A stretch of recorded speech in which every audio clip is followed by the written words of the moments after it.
Do you know what hurts? Do you know what really cuts deep? Halo Infinite comes out this year and we still haven't seen the game, and it just hurts so bad. Now, I'm painfully excited for Halo Infinite's release, and fans as well as myself are eager to speculate on the most minuscule and sometimes insignificant details just to try and get a bigger picture of the game itself. Typically, this doesn't lead to much success, but hey, we're trying, okay? So as I've been making videos about what I do and do not want in Halo Infinite, I've got thinking about the things that we know, what we can muster from this information, and as such, here are my top 7 leaks and rumours about Halo Infinite. Ultimate Halo. Hey up lads, Fletch here from Ultimate Halo, and please support my journey to Halo Infinite by liking this video and subscribing. I'm trying to do this as my job, and by clicking subscribe you have no idea how much you're helping out the channel. And speaking of helping out, I'd like to say a huge thanks for today's sponsor, Salad. As gamers, we are eagerly awaiting Halo Infinite, and those PC users will have machines that are most likely not being used when we're away from our battle stations. Salad is a free app that you can put on your computer that works towards earning rewards such as Discord Nitro, Visa prepaid cards, Amazon cards, video game codes, or even just giving to charity because I know you're all so kind. The app utilises your GPU to mine currency whilst idling, so if you're AFK, just start chopping some salad to make some extra cash. But bear in mind, it does use electricity, and all the links are in the description to understand a bit more on how it affects your GPU. Master Chief, you mind telling me what you're doing in my kitchen? Sir, finishing this salad. If you're interested, the links are in the description. You can use my promo code FLETCH to get a sign-up bonus, and I'm currently working towards getting LA Noire, the complete edition, because hot damn, there are 14 left and nobody's gonna beat me to it. If you need any help or have any questions, join their Discord, and there are plenty of people readily available to help. Typically we'll be going into the story and gameplay stuff in this list, but this is actually to do with the budget of Halo Infinite for my first pick. The German Xbox news site Xbox Dynasty has reported that the game will have an estimated cost of 500 million in terms of budget. That's just a ridiculous amount of money, and I do believe it's going to be the most expensive Halo, but personally I'm skeptical of that figure. If for a moment we are going to assume that this is true, then it's best to understand the factors as to why the figure will be so high in the first place. First of all, Halo Infinite has had a heavy investment in terms of the game engine. This is a huge task, and it takes a massive collaborative effort from both engineers, designers, artists, and so on. The whole point of the Slipspace engine is that it's supposed to make life easier for the developers to quickly prototype things and iterate on the game, as Halo's old Vram engine is a legacy engine that's dating back to the late 90s, but with features to be added on over the decades will eventually make it more cumbersome to develop for, which definitely seemed to be the case in some instances when it came to Halo 5, from what I understand when listening to the developers. With that in mind, Halo Infinite will most likely take a games as a service route. This means that features will constantly be changed, updated, and as such, it will be about future-proofing the engine, not just for Halo Infinite, but for the future releases going forward, as it means they have a good groundwork to spin off from. As well as this, 343 have some of the most talented people in the industry. Labour is of course a huge cost, but also marketing is as well.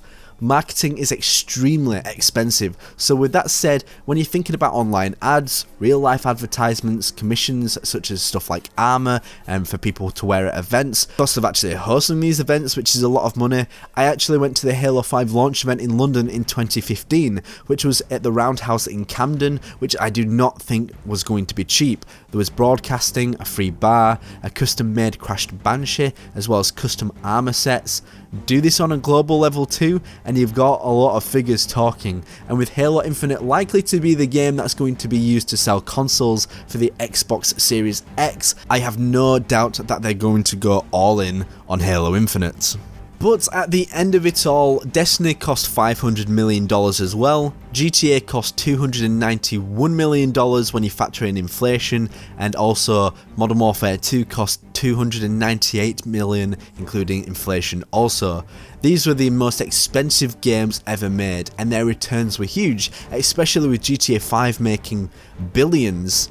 What needs to be considered here is that these games are going to be multi-platform, therefore allowing the game to have wider access to markets and therefore more revenue, but Halo Infinite will also be accessible on PC at launch, which will be access to a whole new market considering it's the first FPS Halo game to release at launch for PC, which is huge. Personally, I'm still skeptical of the figure.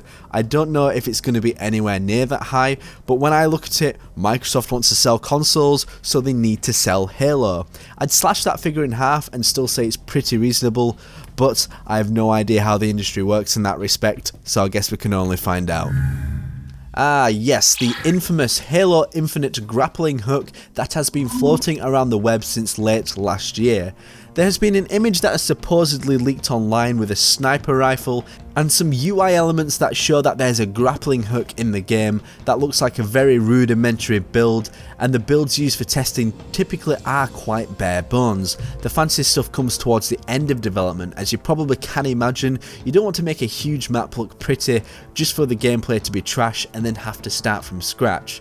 So do I think this is real? Well, quite possibly, but it doesn't necessarily mean that this feature is in the game. Arguments that are thrown out there on the internet are that why would the UI look so trash? Why would they be using the Halo 5 models? And the answer is simply time and testing is the answer. Animators, designers, artists and many more talented people are working on the new versions look good and functional in the game, so you'll find that for quite a while during development they use the old models just as placeholders. But don't get me wrong, this doesn't mean that they'll be using these now. I imagine that the new models will be in the game for the most part, as we're quite late on in the development cycle, and I imagine this picture has a high chance of being one of the old models as it stands. At the same time, features get prototyped constantly, and we all know that the new Slipspace engine is allowing developers to consistently iterate and put new ideas into the game easily. With that in mind, it could be a leftover, it could still be in there, but I would take this with a heavy grain of salt. If this was polished gameplay on a polished map with a weapon that's brand new, I'd be heavily leaning towards it being in the game, as it's so rough around the edges though. 1,000,001 things could have changed since the game was at that stage. This is one I'm really curious to know more about, so leave your comment down below. Let me know if you like this feature or if you dislike it, and your reasoning to as why you think that way. We all like big things, right? Big burgers, big screens, big salads, big... But it's become more apparent that gamers like big open worlds, so it comes to no surprise for me that Halo Infinite is rumoured to be an open world game. There are quite a few indicators of this, and fans are taking implications that the world is to be opened up this time round. The first one naturally comes from the E3 Halo Infinite trailer from 2018. This is more of a tech demo, but fans immediately took note about how large the world 343 showed off, and it looked like there was a lot going on. This is something I wouldn't typically use as an indicator, but judging by how 343 have opened up about Halo 5's marketing, and it's clear that they do not want to make the same mistakes they did back then. As such, I think there is some degree of representation for what the game's going to be like in this trailer. I just can't say for sure. We also know that Halo Infinite is going to be the spiritual successor to the original games, which doesn't mean it's a copy, but it doesn't also mean it's hugely different. Open world is definitely within Halo's DNA with huge maps. I've always been one to try explore every possible corner, and I love getting out of the maps too, but I would say it's rather difficult with the barriers that they put up in this day and age. Yet with that said, there is also an interview published from Game Informer with the head of Microsoft Studios about Halo Infinite, and as he described it, it is more expansive. Of course, this doesn't mean an open world, but it's quite possible that he's been conservative in terms of the terminology he's using, so he doesn't give too much away. The last point on this is when a user called Catan tweeted at Frank O'Connor in 2017 and asked if he could describe a map or mission in the single word, what would it be? He then responded with capacious, which basically means something with a lot of room on the inside, and as I'm sure you can all imagine that fans were running nuts with this speculation, as was I. Those of us who were on the ambitious side decided it could be a shield world, could be something that you're inside of like Requiem for example, or it could sound like it was a huge building somewhere. What I also found interesting was when Sketch brought Dan Chosich on screen to talk through the Halo Infinite reveal trailer. He talked about how they took inspiration from CE. You were still in corridors, but the game made you feel like you were in a big environment around you, which you can somewhat correlate to in Frank's tweet, however with more likelihood to explore that place rather than just seeing it and being restricted to doorways. Either way, I'd love an open world, but I'm just not too sure on this one. The fourth rumour is only a small one, but it's an interesting one regardless. Halo Infinite could possibly see the return of the Falcon or something similar in nature. Every 2 or so weeks, 343 posts some sound field recordings for when they're capturing audio that will be translated to something in the game. Typically you see something such as explosions, cars, or in this instance a helicopter. Typically this stirs up whether it's the Falcon, the Hornet or the Wasp returning from Halo 5, but in reality it could be any one of those things, and I think it's reasonable that it boils down to any of them. It's hard to say, I lean towards the Falcon, but I would like to know your comments down below, and actually if you want to see some recent things I said that should return in Halo Infinite such as vehicles, well, go visit the channel because there's one video recently. For my fifth pick, one of the things I've heard that's come up a few times is that Chief will have a new AI companion. Whilst there is some evidence that might suggest this, which I'll break down in a moment, I actually do think it's unlikely. In the E3 2019 trailer we saw a new character which fans dubbed as Brohammer. It's even been confirmed with an interview with the studio head Chris Lee that he will be a big part of the story that we'll see him during the game in Halo Infinite. Personally, I think he'll be Chief's sidekick in the sense that Echo 419 was in Combat Evolved, but more involved in the actual story and characterization. Look at it this way. Chief is vulnerable after what happened with Cortana, and in the same sense, so is Brohammer. He has a wife and a kid at home that he just wants to see, but instead he's been drafted into risking his own life fighting Cortana, with practically no choice with the Chief forcing him to do so. In the past I have talked about Halo Infinite having issues with how many characters it has due to Halo 5's various factions. Now the Banished are a thing and then Cortana is created. It could potentially have an adverse effect if not well handled, although 343 do seem very self-aware of this from the various interviews across the web. As such, introducing a new character for the sake of it is pretty pointless, so I think Brohammer will most likely be the vessel for Chief's emotion. He'll allow him to emote and maybe, just maybe, we'll figure out who's the machine between Chief and Cortana. But on the flip side, we have seen the chip a couple of times put into Chief's helmet, but in the E3 trailer last year the HUD does show the description as a weapon containment device, which strongly implies that it's designed to contain Cortana, leading me to believe that Halsey wouldn't simply provide Chief with a replacement model as discussed in Halo 4. We're getting there guys, the penultimate pick. This one is to do with Halo Infinite having RPG elements. Now this one could play into the game supposedly having an open world, but this is probably one of those leaks I would scrutinise the most as there's literally no basis for it, and the reason is because it's from a games journalist called Brad Sams.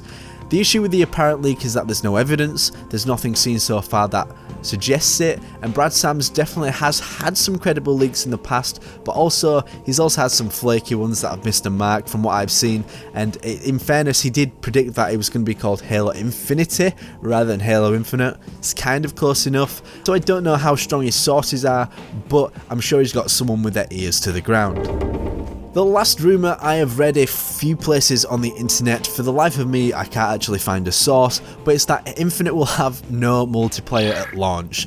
Not only is this a massive claim, but to me it's not believable, and I think 343 would literally be doing PR suicide by doing this. We all know that fans were annoyed that they couldn't forge on the launch of Halo 5, as well as play a lot of the core game types such as Oddball, Infection and Big Team Battle. I'm sorry, it's kind of ridiculous, and I know that 343 would not do this. They are literally shooting themselves in the foot. You can probably find a good bunch of articles online, but I personally wouldn't bother, so leave it to your own will, look into it how you like and believe what you wish. So that's all from me. Thank you so much for Salad for supporting me in this video. You can see their links in the description. I want to know what you guys think of the leaks and rumours. Let me know in the comment section down below, and I will see you next time on the one and the only, you heard it, Ultimate Halo. Subscribe now to Ultimate Halo for for more unfriggin' believable Halo content.